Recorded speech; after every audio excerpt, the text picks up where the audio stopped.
இந்த போர் தொடர்ந்து நடக்குமானால் எண்ணெய் விலை தாறுமாறாக ஏறுறதுக்கு வாய்ப்பு இருக்குது. நமக்கு பொருளாதார ரீதியாக ஒரு பெரிய சங்கடத்தை அதை ஏற்படுத்தும். வணக்கம், நான் நயினார் நாகேந்திரன் பேசுகிறேன். வரும் 22ஆம் தேதி மதுரையில் முருக பக்தர்கள் மாநாடு நடைபெற இருக்கிறது. இது கட்சி கூட்டம் அல்ல, அரசியல் மாநாடும் அல்ல. தமிழ் கடவுள் முருகனுக்காக எடுக்கப்படுகிற மாநாடு. முருக பக்தர்கள் அனைவரும் கலந்து கொண்டு சிறப்பிக்குமாறு அன்போடு வேண்டுகிறேன். நன்றி, வணக்கம். Vinayaka Missions Law School. Admissions open. BA-LLB, BBA-LLB, BCom-LLB, LLB and LLM. MCR Pure Cotton Club. Formals and casual shirts. மூன்றாம் உலகப் போர் வருமானு ஒரு அச்சத்தை உண்டு செய்திருக்கக்கூடியதுமான விஷயமா இருக்கு இந்த இஸ்ரேலுக்கும் ஈரானுக்கும் இடையில் நடக்கக்கூடிய சண்டை. அவங்க ரெண்டு பேரும் ஜென்ம பகைவர்கள், ஈரானும் இஸ்ரேலும். இஸ்ரேல் தோன்றியே இருக்கக்கூடாதுன்னு நினைக்கிறவர்கள் பல பேர் இருக்காங்க. அதில் ரொம்ப பலம் பொருந்திய ஒரு நாடு ஈரான். அது ஒரு மலைக்கு 1/2 மைல் கீழே இந்த அணு ஆயுத சக்தி தளத்தை அவர்கள் உருவாக்கி இருக்கிறார்கள். அதனால இது அவ்வளவு எளிதான வேலை இல்லை. 7 நாளாக நடந்துட்டு இருக்கு. ஒரே ஒரு தளத்தை மட்டும் தான் தாக்கிட்டு இருக்காங்க, நட்டான்ஸ் மட்டும்தான். இன்னும் அவர்கள் ஃபோர்டோக்கு போகல. தளத்தை தாக்குவதற்கு உரிய சக்தியோ ஆற்றலோ அதற்குரிய தொழில்நுட்பமோ அவர்களிடம் இல்லை. அதனால அவர்கள் அமெரிக்காவினுடைய உதவியை நாடுகிறார்கள். இந்த போரில் நான் பார்க்கறது புதுசாக என்னென்னா, டெல் அவீவில் தாக்குதல் நடக்குது, டெஹரானில் நடக்குது. இதெல்லாம் நகர்ப்புறங்கள். இந்த நகர்ப்புறங்களில் அப்பாவி மக்கள் கொல்லப்படுகிறார்கள். 2023 83.7% செறிவூட்டப்பட்ட யுரேனியத்தை ஈரானியர்கள் வைத்திருக்கிறார்கள் என்று இன்டர்நேஷனல் அட்டாமிக் எனர்ஜி ஏஜென்சி சொல்லுது. 40 கிலோகிராம் இருந்தால் ஒரு அணு ஆயுத தலையை செய்ய முடியும். இன்னைக்கு இருக்கக்கூடிய இந்த அணு ஆயுதங்கள் அப்படின்றது ஒரு கம்பேர் பண்ணும்போது எந்த அளவுக்கு ஆபத்தை விளைவிக்கக்கூடியதா? ஹிரோஷிமா நாகசாக்கியில் பயன்படுத்தினது தொடக்க கால அணுகுண்டு. இந்த 80 ஆண்டுகளில் தொழில்நுட்பம் நிறைய வளர்ந்துருக்கு. எந்த அணுசக்தியும் அதை தவறான வழிக்கு, போருக்கு பயன்படுத்தி, தாக்குதலுக்கு பயன்படுத்தினால் என்னால் நினைச்சே பார்க்க முடியல என்ன நடக்கும். இஸ்ரேல் மாதிரி ஈரான் 77 மடங்கு பெரிய நாடு. இஸ்ரேலை வெற்றி கொள்வதற்கு கூட ஒரே வழி ஈரானுக்கு பேச்சுவார்த்தைக்கு வருவது தான். கலாட்டா நேயர்களுக்கு வணக்கம். நான் சரவண ராம்குமார். இன்று நம்மோடு வரலாற்று ஆய்வாளரும் எழுத்தாளருமான திரு கண்ணன் அவர்கள் இணைஞ்சிருக்காரு. அவர்கிட்ட நிறைய விஷயங்களை பேசலாம். வணக்கம் சார். வணக்கம் சரவணன். சார், இப்போ இந்த உலக நடப்பு அப்படின்னு நம்ம பேசும்போது குறிப்பாக இன்னைக்கு அதிகபட்ச கவனத்தை ஈர்த்திருக்கக்கூடிய விஷயமா இருக்கிறது 3ஆம் உலகப் போர் வருமானு ஒரு அச்சத்தை உண்டு செய்திருக்கக்கூடியதுமான விஷயமா இருக்குது இந்த இஸ்ரேலுக்கும் ஈரானுக்கும் இடையில் நடக்கக்கூடிய சண்டை. இப்போ இவங்க 2 பேருக்கும் இடையில ஒரு பிரச்சனை இருக்குது அப்படின்றது புரிஞ்சுக்க முடியுது. இதன் பின்னணியில் அமெரிக்காவும் இருக்காங்க, ரஷ்யாவும் குரல் கொடுக்குறாங்க அப்படின்னு பார்க்கும்போது உலகளவில் இது எங்கே இந்த சூழ்நிலை போகுமோன்னு ஒரு அச்சம் இருக்குது. முதல்ல இது என்ன பிரச்சனை இவங்களுக்கு? இதுக்கு பின்னணியில் இருக்கக்கூடிய நாடுகள் என்ன நிலவரம்? அவங்க 2 பேரும் ஜென்ம பகைவர்கள், ஈரானும் இஸ்ரேலும். இஸ்ரேல் இருக்கக்கூடாது, இஸ்ரேல் தோன்றியே இருக்கக்கூடாதுன்னு நினைக்கிறவர்கள் பல பேர் இருக்காங்க. அந்த மத்திய கிழக்கில் இருக்க பல நாடுகள், அரபு நாடுகள், அதற்கப்புறம் ஈரான், பல இஸ்லாமிய நாடுகள் அப்படிலாம் நினைக்கிறாங்க. அதில் ரொம்ப பலம் பொருந்திய ஒரு நாடு ஈரான். அந்த ஈரான் ஒரு அணுசக்தி ஆற்றல் உள்ள ஒரு நாடாக மாறிவிடக்கூடாது என்பதில் இஸ்ரேலியர்கள் மிகுந்த நாட்டத்தோடு இருக்கிறார்கள். அப்படி அவங்க ஆயிட்டாங்கன்னா தங்களுடைய ஜென்ம பகைவர்கள் இந்த மாதிரி ஒரு இடத்துக்கு வந்துட்டாங்களே, தங்களுடைய வாழ்வு, தங்களுடைய இருப்பே ஒரு கேள்விக்குறியாக மாறிவிடும் அப்படின்ட்டு இஸ்ரேலியர்கள் நம்புகிறார்கள். அதை தடுக்கிற முயற்சியில் தான் இந்த ஒரு ப்ரீஎம்ப்டிவ் ஸ்ட்ரைக்காக இதை அவர்கள் எப்போதோ செய்திருக்க வேண்டும். அப்படித்தான் நான் நினைக்கிறேன்.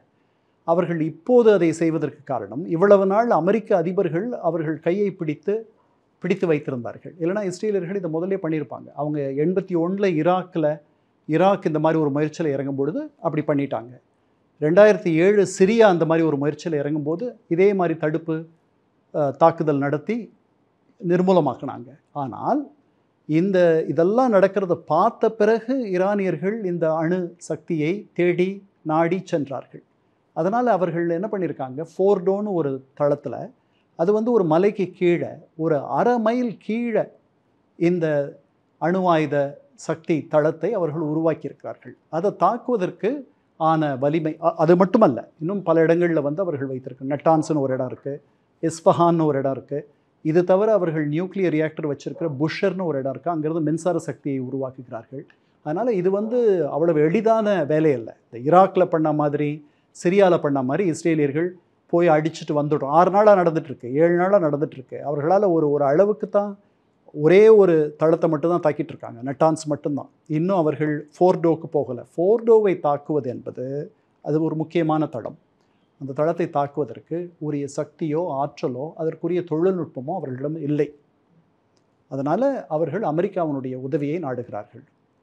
அமெரிக்கா ஆகட்டும், மேலை நாடுகளாகட்டும் அல்லது உலக நாடுகளாகட்டும், அவர்கள் யாருமே இன்னொரு அணுசக்தி வருவதை விரும்பவில்லை. ஈரானியர்கள் 1970 அமலுக்கு வந்த அணுசக்தி பரவாமை ஒப்பந்தம், நியூக்ளியர் நான் ப்ராலிஃபரேஷன் ட்ரீட்டி, அதில் கையெழுத்திட்டிருக்காங்க.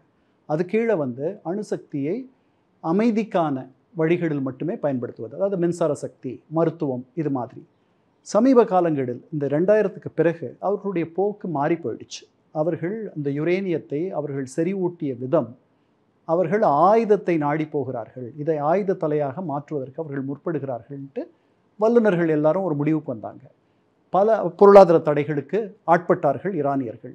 அதற்கு இடையில் அந்த பொருளாதார தடைகளை நாங்கள் திரும்ப பெற்றுக்கொள்ளுகிறோம், நீங்கள் பழையபடி அமைதிக்கு மட்டுமே இதை நீங்கள் பயன்படுத்துகிறதா ஒப்புக்கிட்டிங்கன்னா அப்படின்னு சொல்லிட்டு 2015 JCPOA, joint comprehensive plan of action அப்படின்ட்டு ஒரு ஒப்பந்தத்தை ஈரானியர்களும் ஐக்கிய நாடுகள் சபை பாதுகாப்பு சபையினுடைய 5 நிரந்தர உறுப்பினர்களும் ஜெர்மனியும் ஐரோப்பிய யூனியனும் ஈரானோடு கையெழுத்திட்டார்கள்.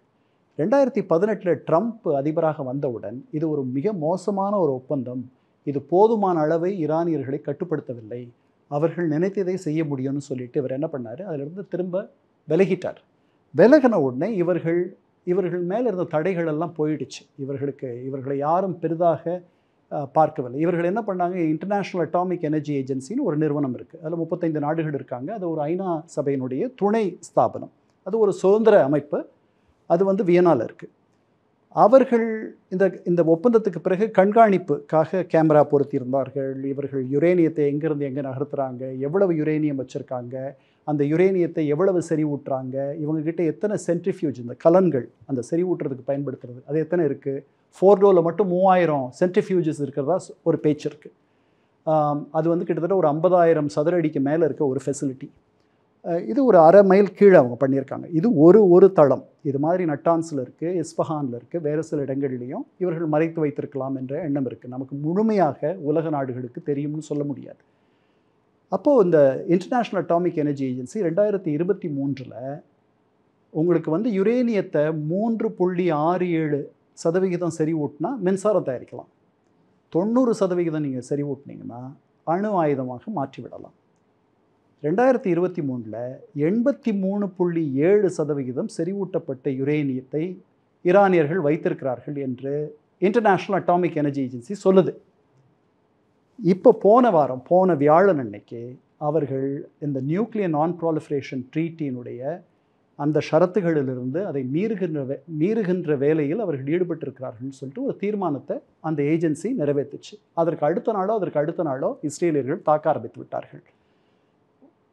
வல்லுநர்கள் ஒப்புக்கொள்ளக்கூடிய செய்தி என்னென்னா, ஒரு 10 அணு ஆயுத தலைகளை 1 வாரம் 2 வாரத்துக்குள்ள பிரேக் அவுட் டைம்னு பேர், அதாவது ஒரு யுரேனியம் என்ரிச்ட் யுரேனியத்தை நீங்கள் வந்து ஒரு நியூக்ளியர் வார் ஹெட்டாக மாற்றுறதுக்கு எவ்வளோ நேரம் ஆகும், அதுக்கு பேர் பிரேக் அவுட் டைம். 2 வாரத்தில் அதிகபட்சம் அவர்களால் பண்ண முடியும். 10 தலைகளை அப்படி பண்ண முடியுன்றது வல்லுநர்களுடைய முடிவு. 408 கிலோகிராம் என்ரிச்ட் யுரேனியம், செறிவூட்டப்பட்ட யுரேனியத்தை அவர்கள் வைத்திருக்கிறார்கள்.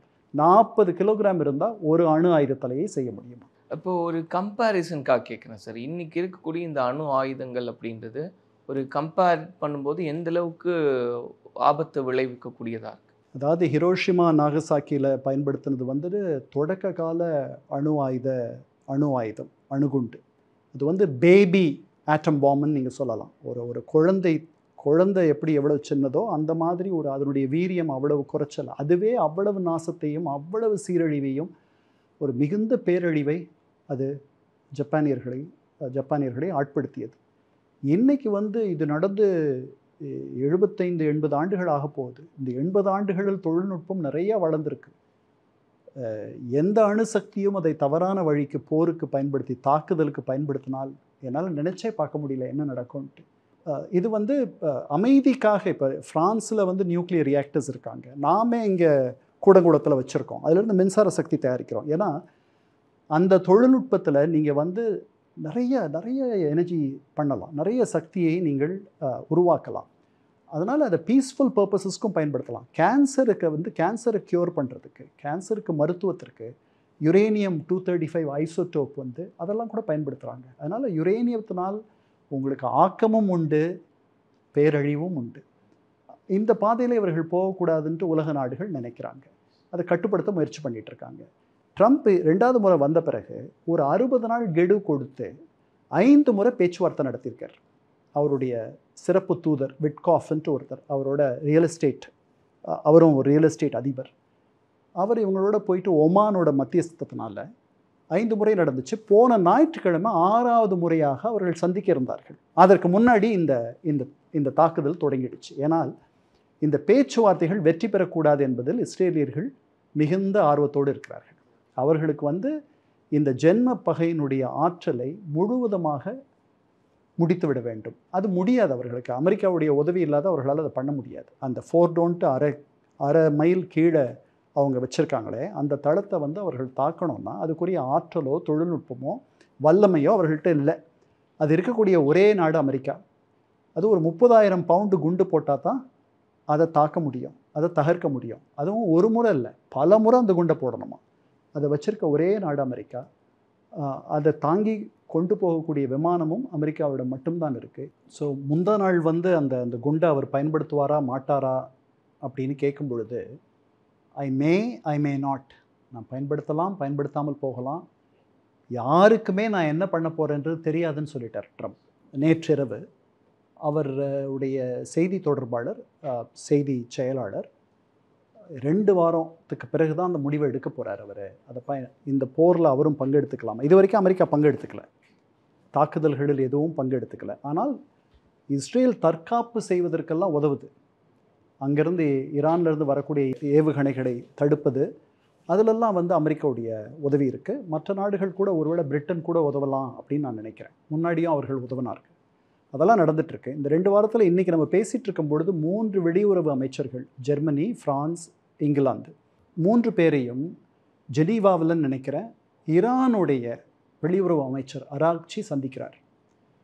அதில் ஒருவேளை ஒரு சின்ன ஒரு விடிவு வரலாம். அதாவது என்னென்னா, ஈரானியர்களுக்கு அவர்களுடைய முகத்தை காப்பாற்றுகிற, அவர்களுடைய சுயமரியாதையை காப்பாற்றுகிற ஒரு வழியை இந்த மேலை நாடுகள் கண்டுபிடிச்சு சொல்லிட்டாங்கன்னு வச்சுக்குவோம். அவர்கள் திருப்பவும் பேச்சுவார்த்தைக்கு வந்துடுவாங்க. அவங்க பேசணும்னு தான் நினைக்கிறாங்க.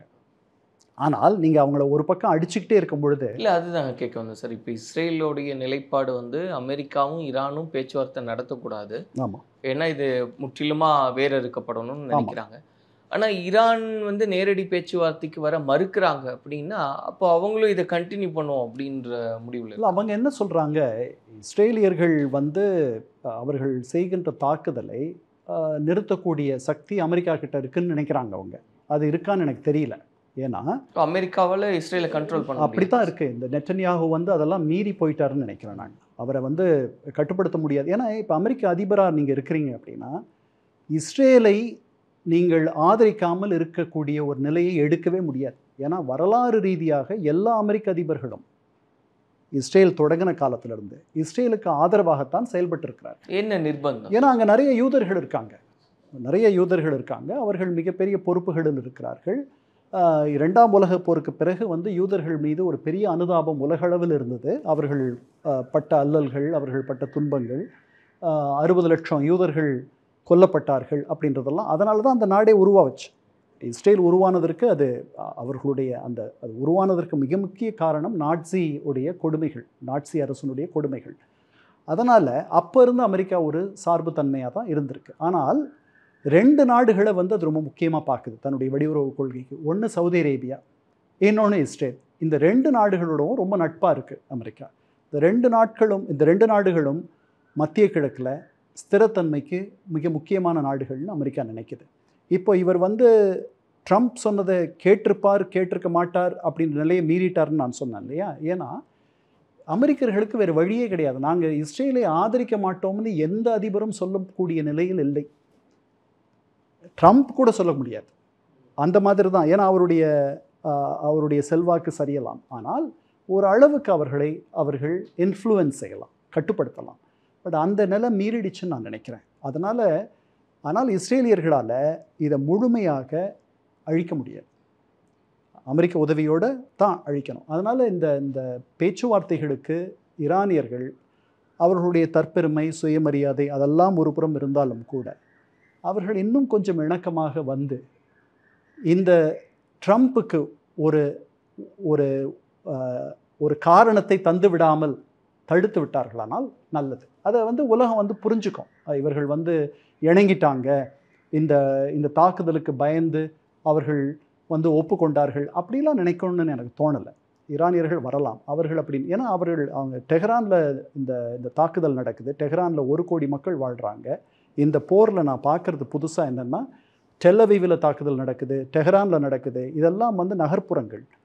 இந்த நகர்ப்புறங்களில் அப்பாவி மக்கள் கொல்லப்படுகிறார்கள். இராணுவ தடங்களை அடிப்பதாக 2 பேரும் சொன்னாலும் கூட சாதாரண மக்கள் மடிகிறார்கள், அவர்கள் துன்புறுகிறார்கள். இப்போ 2 நாள் முன்னாடி ஒரு ஹாஸ்பிட்டல் போயிடுச்சு இஸ்ரேலில். இது மாதிரி இங்கே என்ன நடந்திருக்குன்னு தெரியாது. 100கணக்கான பேர் இறந்து போயிட்டாங்க டெஹ்ரானில். அதனால் இந்த போர் எவ்வளவு சீக்கிரம் முடிவுக்கு வரணுன்றதில் மற்றவர்கள் எவ்வளவு ஆர்வம் காட்டுறாங்களோ இல்லையோ, இஸ்ரேலை வெற்றி கொள்வதற்கு கூட ஒரே வழி ஈரானுக்கு பேச்சுவார்த்தைக்கு வருவது தான். அப்போ தான் இந்த தாக்குதலை நிறுத்தம். மற்ற நாடுகளெல்லாம் இஸ்ரேலை அதுக்கப்புறம் போட்டு அழுத்தம் தருவாங்க. அவங்க பேச்சுவார்த்தைக்கு வந்துட்டாங்க, நீ நிறுத்துன்னு சொல்லுவாங்க. அந்த காரணத்துக்காகவாவது இஸ்ரேலுக்கு ஒரு வழி இல்லாமல் செய்வதற்காகவாவது இந்த ஈரானியர்கள் இந்த பேச்சுவார்த்தைக்கு ஒரு வழியாக ஒப்புக்கொண்டு வர வேண்டும் என்று இந்த 2 வார கெடு அதுக்கு உதவியாக இருக்கும்னு நான் நினைக்கிறேன். ஆனால் இது இப்போ சொல்லக்கூடிய காரணங்கள்லாம் பார்க்கும்போது 3ஆம் உலக போரை நோக்கி நகரும் அப்படின்னு பேசுகிறாங்க. அந்தளவுக்கு ஒரு சிவியர் சிச்சுவேஷன் வரக்கு வாய்ப்பு உண்டா? நான் அப்படி நினைக்கல. பட் இது பரவுவதற்கான வாய்ப்புகள் நிறையா இருக்குது. அந்த பகுதியில் இது ரொம்ப உக்கிரமாக போய் வேறு மாதிரி அப்படி நடக்காதுன்னு நான் நினைக்கிறேன். நிறைய சிவிலியன்கள், சாதாரண குடிகள் இறந்து போயிட்டாங்கன்னா அது ரொம்ப கோரமான ஒரு முடிவுக்கு கொண்டு போயிடும். அதனால் அமெரிக்கர்கள் இந்த போரில் தலையிடாமல் இருப்பது தான் எல்லாருக்கும் நல்லது. அந்த நிலை வருவதற்கு அவர்கள் மட்டுமே அந்த நிலையை எட்டிவிட முடியாது. அதற்கு உதவக்கூடிய நிலையில் ஈரானியர்கள் செயல்பட்டால் அவர்கள் தடுக்கலாம். புட்டின் நான் பேச்சுவார்த்தைக்கு நான் மத்தியஸ்தம் பண்ணுறேன்னு சொன்னார். ஈரானியர்கள் அதை வரவேற்று ஒரு அறிக்கை விட்ட மாதிரி எனக்கு தெரியல. நான் பார்க்கல, நீங்கள் பார்த்துருந்தீங்கன்னா சொல்லுங்கள். அதனால் அவர்கள் என்ன சொல்லணும், அவங்க பேச்சுவார்த்தைக்கு தயாருன்னு தான் சொல்லிட்டு இருக்காங்க. புட்டின் ஒரு பெரிய தலைவர். இன்னைக்கு அவர்கள் இந்த வெளியுறவு அமைச்சர்களை சந்திப்பது ஒரு நல்ல அறிகுறி. இதற்கு இந்த பேச்சுவார்த்தைக்கு பின்பு ஒரு சின்ன வெளிச்சம் கிடைக்கலாம் நமக்கு. நான் நினைக்கிறேன் இது ஒரு முடிவுக்கு பேச்சுவார்த்தைகள் மூலமாகத்தான் ஈரானை அணு சக்தியாக மாறக்கூடியதை தடுக்க முடியும் நிரந்தரமாக. இந்த மாதிரி தாக்குதல்களால் இன்றைக்கி தடுத்துட்டா கூட நாளைக்கு அது ரகசியமாக மீண்டும் இந்த முயற்சியில் ஈடுபடாதுன்னு சொல்ல முடியாது. அதனால் இது இன்றைக்கி இந்த என்ன சொல்கிறது, இந்த புண்ணை ஆற்றிட்டோம், இன்னொரு தடவை இந்த புண்ணு வராதுன்ட்டு சொல்ல முடியாது. இப்போ இந்த சிச்சுவேஷன் பார்க்கும்போது சார், இது ஒரு பக்கம் நடந்துக்கிட்டு இருக்கு. இப்போ இது இந்தியாவுக்கு உண்டான தாக்கத்தை என்னெல்லாம் உருவாக்கும்? இந்தியாவுடைய நிலைப்பாடு குறிப்பாக எப்படி இருக்கும் சார்? நமக்கு அவங்க 2 பேருமே நட்பு நாடுகள். அதுதான் இப்போ அது ஒரு பெரிய கேள்வி வருது. நம்ம மத்தியஸ்தம் பண்ணணுன்ட்டு அவர்கள் 2 பேரும் இணக்கமாக போகணுன்னு தான் நம்ம நினைக்கிறோம். ஈரான் 2 பேரும் பேச்சுவார்த்தை, இஸ்ரேலியர்கள் பேச்சுவார்த்தைக்கு வரப்போவதில்லை. பேச்சுவார்த்தைக்கு ஈரானியர்களும் அமெரிக்கர்களும் பேச்சுவார்த்தை, அமெரிக்கர்கள் தான் முன்னிட்டு நடத்திட்டு இருக்காங்க. இது 5 சுற்று நடந்திருக்கு ஒமானில், மற்ற இடங்கள்லையும். ஒமானுடைய மத்தியஸ்தத்தினால 6வது சுற்று நடக்கிறதுக்கு முன்னாடி இந்த தாக்குதல் தொடங்கிடுச்சு. நமக்கு 2 பேரும் ஒற்றுமையாக இருப்பது தான் நமக்கு நல்லது. அது ஒரு பக்கம். இதனுடைய உடனடி விளைவு இந்தியாவுக்கு என்னென்னா, எண்ணெயோட விலை ஏறி போயிடுச்சு, பெட்ரோலோட விலை ஏறி போயிட்டுருக்கு. முன்னாடி பெட்ரோலோட விலை ரொம்ப குறைஞ்சிருந்தது. அதில் நமக்கு ஒரு பெரிய நன்மை இருந்துச்சு. நம்முடைய பல அந்நிய செலாவணியில் பெரும்பகுதி நம்ம பெட்ரோல் வாங்கத்தான் பயன்படுத்துகிறோம். அதனால் பெட்ரோல் விலை ஒரு $10 ஏற்கனவே ஒரு பேரல், ஒரு பீப்பாய்க்கு கூடிடுச்சு எனக்கு தெரிஞ்சு. இந்த போர் தொடர்ந்து நடக்குமானால், இது பரவுமானால், அதாவது ஈரானுடைய அசோசியேட்ஸ் ஹெஸ்புல்லா, ஹூத்தீஸ், ஹமாஸ் இவர்களெல்லாம் இந்த போரில் இறங்கி அது கொஞ்சம் பரவுற நிலை வந்துருச்சுன்னா எண்ணெய் விலை தாறுமாறாக ஏறுறதுக்கு வாய்ப்பு இருக்குது. நமக்கு பொருளாதார ரீதியாக ஒரு பெரிய சங்கடத்தை அது ஏற்படுத்தும். நீ சொன்ன மாதிரி ஈரானுக்கும் இஸ்ரேலுக்கும் தான பிரச்சனை, நமக்கு என்ன அப்படின்னு இருக்க முடியாது இல்லையா சார்? அப்படி இருக்கவே முடியாது. ஏன்னா ஈரான் வந்து மிகப்பெரிய எண்ணெய் உற்பத்தியாளர். அது வாழ்கிறதே அது எண்ணெயை விற்று தான் வாழ்ந்துட்டுருக்கு. இந்த பொருளாதார தடைகள் எல்லாம் மீறி அது விற்குது. நம்மெல்லாம் அதுக்கிட்ட வாங்கிட்டுருக்கோம், எண்ணெய் வாங்கிட்டுருக்கோம். ரஷ்யாவும் அப்படித்தான், அது ஒரு மிகப்பெரிய எண்ணெய் உற்பத்தியாளர். அவங்க சம்பாதிக்கிற பணம் அதில் தான். ஏன்னா இந்த பொருளாதார தடைகள் கீழே ஈரானுடைய மொத்த உற்பத்தி 2012க்கு பிறகு 55% குறைஞ்சி போயிடுச்சு. அவங்க முன்னாடி எவ்வளவு உற்பத்தி பண்ணாங்களோ அதில் ஏறக்குறைய பாதி தான் இன்றைக்கி பண்ணுறாங்க. அதிலிருந்து அவங்க மீண்டு வர்றது தான் அவங்களுக்கு நல்லது. அதனால் அவர்கள் இந்த போர் வந்து முதல்ல பொருளாதார ரீதியாக எல்லாரையும் பாதிக்கும். ஏன்னா பெட்ரோல் இல்லாத ஒரு உலகத்தை நீங்களோ நானோ நினச்சி பார்க்க முடியாது. ஹீட்டிங் ஆகட்டும், வீட்டில் ஹீட்டிங் ஆகட்டும், கார்களுக்கு மற்ற இடங்களுக்கு எல்லாத்துக்குமே உங்களுக்கு எரிபொருள் தேவை. அது ஒரு முக்கியமான நாடு. அங்கேருந்து வரக்கூடிய எண்ணெய்க்கு ஒருவேளை ஆபத்து வரலாம். அந்த காரணங்களால் அவர்கள் 2 பேரும் வந்து அவங்களுடைய ஆயில் ஃபெசிலிட்டிஸை தாக்குறாங்க. இவங்களும் அவங்கள தாக்குறாங்க, அவங்களும் இவங்கள தாக்குறாங்க. ஸோ இதெல்லாம் பிரச்சனை. நமக்கு இந்த போர் நீடிக்கக்கூடாது என்பது தான் நம்முடைய எண்ணம்.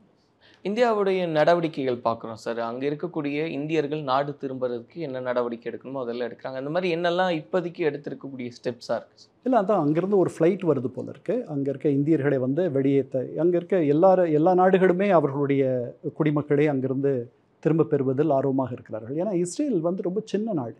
அதாவது உங்களுக்கு அதனுடைய சைஸை நான் சொன்னேன்னா நீங்கள் ஆச்சரியப்படுவீங்க. இஸ்ரேல் மாதிரி ஈரான் 77 மடங்கு பெரிய நாடு. இஸ்ரேல் ஒரு குட்டி நாடு. நம்ம 2 மாவட்டம் சேர்ந்துச்சுன்னா அது இஸ்ரேல் ஆகிடும். அவ்வளோ பெரிய நாடு தான். அந்த மாதிரி மக்கள் தொகையே 1 கோடிக்கும் உள்ளாக தான் இருக்கும். ஆமாம், அவ்வளோதான். பல லட்சங்கள் உள்ள ஒரு 55-60 லட்சம் அப்படி தான் இருக்கணும். இங்கே வந்து 9 கோடி பேர் இருக்காங்க ஈரானில். ஸோ இது வந்து டேவிட் அண்ட் கொலாயத் மாதிரி ரொம்ப சின்ன நாடு இது. அது வந்து ஒரு பெரிய நாடு, பெரிய சக்தி, பெரிய இராணுவம் உள்ள ஒரு நாடு. அதனால் இது இணக்கமாக போவது தான். ஒரு 2 பேரும் வந்து இஸ்ரேலுடைய தாக்குதலை நிறுத்துவதற்கு ஈரான் பேச்சுவார்த்தைக்கு வந்துவிட்டால் இஸ்ரேலியர்களுக்கு ஒரு காரணம் இல்லாமல் போய்விடும். இவ்வளோ நாள் அது இல்லாத இருந்துச்சு. அவர் பேச்சுவார்த்தை நடத்திட்டு இருந்தார். 60 நாள் கெடு கொடுத்துருந்தார் ட்ரம்ப். அந்த கெடு முடிஞ்ச உடனே அவங்க தாக்க ஆரம்பிச்சிட்டாங்க. இப்போ பொறுத்திருந்து பார்ப்போம் சார் என்னெல்லாம் நடக்குதுன்னு. அதை ஒட்டி நம்ம பேசுவோம். நன்றி. வணக்கம், நான் நயினார் நாகேந்திரன் பேசுகிறேன். வரும் 22ஆம் தேதி மதுரையில் முருக பக்தர்கள் மாநாடு நடைபெற இருக்கிறது. இது கட்சி கூட்டம் அல்ல, அரசியல் மாநாடும் அல்ல. தமிழ் கடவுள் முருகனுக்காக எடுக்கப்படுகிற மாநாடு. முருக பக்தர்கள் அனைவரும் கலந்து கொண்டு சிறப்பிக்குமாறு அன்போடு வேண்டுகிறேன். நன்றி, வணக்கம். Vinayaka Missions Law School. Admissions open. BA LLB, BBA LLB, BCom LLB, LLB and LLM. MCR Pure Cotton Club. Formals and casual shirts.